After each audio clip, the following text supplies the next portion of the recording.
As someone who spent decades living near the Great Lakes, composer Margaret Brower has witnessed the shifting environmental fortunes of this vast and crucial body of water.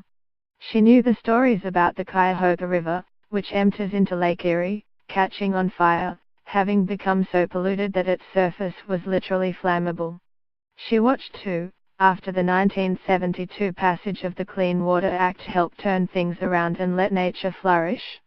In recent years, she has seen Erie's health reverse. Runoff from agriculture and the impact of warming lake temperatures have resulted in large areas inundated with thick green algae. Locals call them dead zones.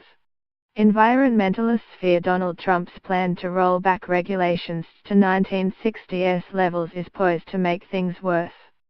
Ms. Brower decided to raise awareness by composing and staging a special composition, Voice of the Lake, and involve local people. I am very much an environmentalist and have known about the lake.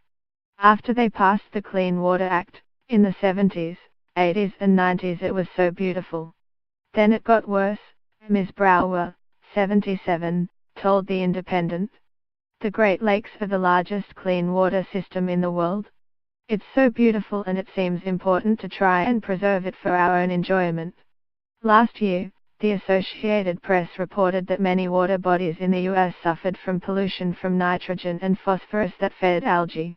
It found government agencies had spent billions of dollars trying to address the problem but had little to show for their efforts. Meanwhile, last month, US Canada advisory body the International Joint Commission found that both countries had much to do to deal with the environmental challenges that threaten the 5 lakes, which provide drinking water to 40 million people.